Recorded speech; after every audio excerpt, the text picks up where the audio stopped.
Assalamualaikum warahmatullahi wabarakatuh. Bertemu lagi dengan aku Ihsan Nurhayati. Di video kali ini aku bakal ngomongin tentang penegakan hukum yang efektif di Indonesia.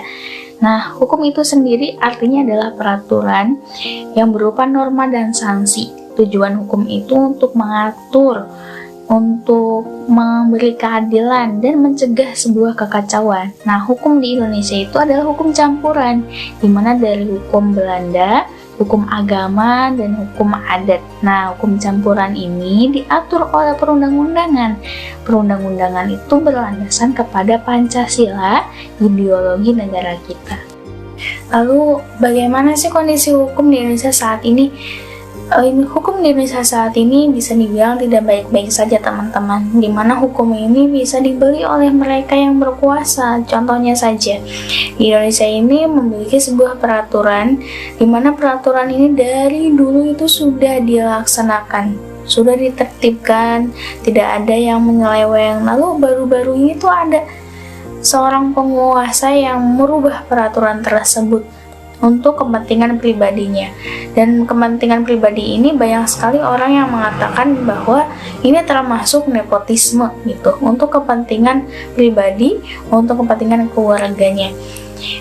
Lalu ada yang mengatakan bahwa hukum di Indonesia itu tumpul ke atas dan runcing ke bawah. Contohnya saja, teman-teman, dimana kalau misalkan tersangkanya yaitu kalangan menengah ke bawah, mau nggak mau harus menerima hukuman tersebut. Kalau misalkan hukumannya itu 12 tahun penjara, itu harus menerima, dikurung 12 tahun penjara. Sedangkan mereka yang berkuasa itu bisa dikatakanlah negosiasi, dengan alasan si tersangka yang punya duit, yang punya kuasa ini memiliki tanggung jawab, memiliki pekerjaan yang harus dia lakukan gitu. Jadi bisa tuh negosiasi, nggak usah kurungan penjara lah gitu, bebas wajib lapor aja gitu.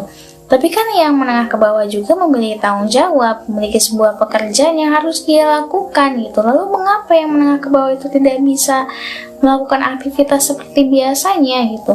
Ya, apalagi kalau misalkan bukan karena duit gitu kan. Lalu bagaimana penegakan hukum yang efektif di Indonesia itu? Menurut Jimli As-Sadiku, penegakan hukum itu merupakan suatu proses meneguhkan norma-norma hukum dalam kehidupan bermasyarakat dan bernegara. Mengenai penegakan hukum, Muladi dan Barda Manawi Arif menjelaskan bahwa penegakan hukum adalah sebuah serangkaian langkah-langkah yang dipandang rasional dalam mencapai tujuan hukum.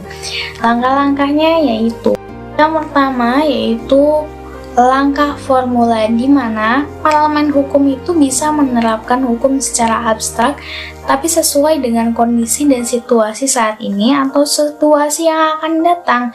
Tapi dalam menetapkan hukum, dalam menerapkan hukumnya itu harus untuk kepentingan umum, untuk kepentingan masyarakat, bukan untuk kepentingan pribadi.